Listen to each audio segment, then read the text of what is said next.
Welcome to Psychic Insights, where pop culture meets higher consciousness and the tea is always a little bit mystical.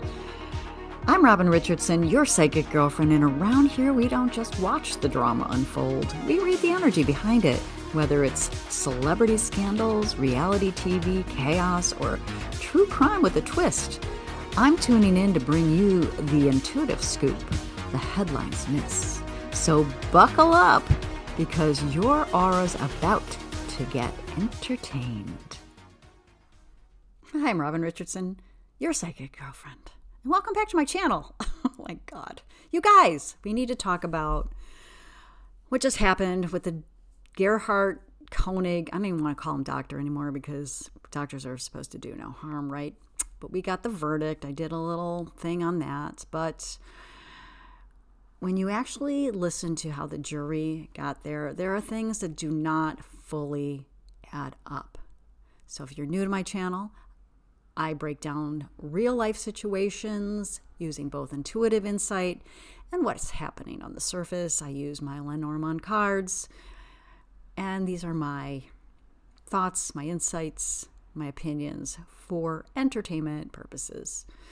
All right, so today we're doing something a little different because we're not looking at the case. We're looking at the jury's perspective, specifically the forewoman's interview and what may have influenced the verdict behind the scenes. Because you know what? I had certain feelings about this.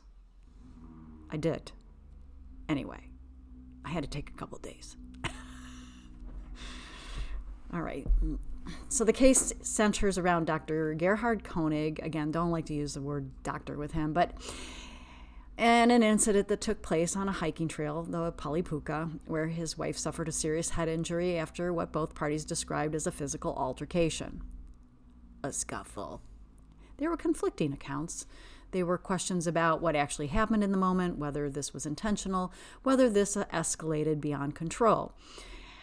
And the charges reflected that. He was originally facing attempted murder, which requires intent, a deliberate act to end someone's life. But when the jury came back with guilty of attempted manslaughter, specifically due to extreme mental or emotional disturbance, that's the distinction that matters. Because what the jury is saying is, we believe something serious happened, but we're not convinced this was intentional in the way attempted murder requires. All right. And this is where I, leaned in because I wanted to understand, how did they get there? So I listened closely to the jury forewoman's interview, and I'm going to walk you through what stood out to me both logically and intuitively. So one of the most telling things she said was they based their decision on legal definitions, the instructions they were given, and what they could prove from both testimonies. Not necessarily the full truth, but what fit the structure they were working within. So instead of asking what really happened, they were asking, what can we agree meets the definition of this charge? And that's very different, right? That's a different process. And another point they landed on the idea that both parties pushed each other. So instead of a clear aggressor versus victim, it became a shared physical altercation. And that framing matters because it softens intent. And the jury seemed to anchor into one thing. He hit her with a rock twice. Now, if you watch this testimony, anyway, that was their definite, right? So their decision wasn't built on intention or emotional state in the moment. It was built on what they felt they could prove physically. So now let's talk about the part that really shapes this verdict, because the extreme emotional or mental disturbance part, the forewoman pointed to the long-term relationship, an admitted affair, stress, young children, and from that, the jury seemed to have said this could create emotional distress. But here's the question: did that actually translate into a loss of control in that moment, or was it used to explain something that felt hard to define? So I wanted to go deeper, not into just what they said, but into the energy behind their decision. And I asked a series of questions, and I pulled my Lenormand cards because I was pretty not happy with this decision. I understand it from a logical point, but I really wanted to understand it also from an energetic point. Okay, so I asked the question, and if you know me, I ask the questions, I pull the cards, and then I read the energy behind that, right? So the first thing I asked was, did the verdict align with the truth? And I pulled bouquet, clover, and letter. Okay, so here's my Lenormand cards. Highly recommend using them if you like to work with cards. Okay. All right, so at first it looks kind of positive. It's like, this works, this is acceptable, this reads well, but it feels convenient. Like, this is something we can all agree on. Let's go with it. Not necessarily this is the truth. Then I asked the question, what influenced the jury the most? And what I got was scythe, ship, and cross. Oop. Okay. So this feels heavy whenever we have these guys. Heavy. It felt like pressure, emotional weight, and a need to just move on.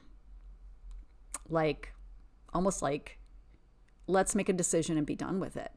Not slow, deep, methodical analysis, but more of a release of tension. Okay, that's interesting, right? All right. So number 3, the third question I asked was the emotional disturbance truly present? And this is where things shift, because this doesn't feel chaotic. I got the lily, the man, and where is my other guy? The other one was coffin. I don't know where it went. Okay. Oh, here he is. Lily, man, and coffin. Okay. All right. This is where things shift, because this doesn't feel chaotic. It feels controlled, shut down, contained. Instead of an emotional explosion, it feels more like something internal that closed off, which is very, very different. All right. Then I asked, was this a compromise verdict? And the next thing I got was mice, birds, and moon. So we have mice, birds, and moon. Okay, so these 3 cards came together. Oops, put them on the other side. Moon, okay. All right, so the question again, was this a compromise verdict? And yes, but not in an obvious way. It feels like a lot of discussion, a lot of back and forth, and some anxiety, and people trying to feel okay with the decision, not necessarily be certain about it.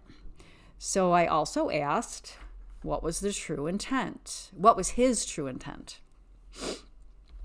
And what I got was path, whip, and key. This is the clearest part of the entire spread. This shows a moment of choice, which we heard in the testimony, like Ariel said, when she was fighting for her life and saying, don't do this, you're going to orphan our kids. And he had that moment of choice. Makes sense. Moment of choice. A conflict. Escalation. And the key is the truth. So whatever happened, it doesn't feel random. All right.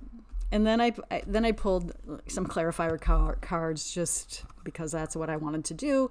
And I picked mountain, ring, and bear. And this ties everything together. There's a pressure to agree, a strong influence in the room, and something about the truth being blocked. Not hidden intentionally, but not fully reached. So what I keep coming back to this is the jury did their job. They followed instructions. They worked with the system they were given, but that doesn't always mean the truth was reached. Sometimes it means a version of the truth that everyone can live with. And energetically, this feels like one of those cases. So if you want more of these breakdowns where I look at both facts and what's underneath them, make sure you like, subscribe, and comment as long as you're kind. And I do want to hear from you. Do you feel like this verdict fully made sense? Or does something feel, incomplete? Let's talk about it. And I will see you in the next one. I'm Robin Richardson, your psychic girlfriend.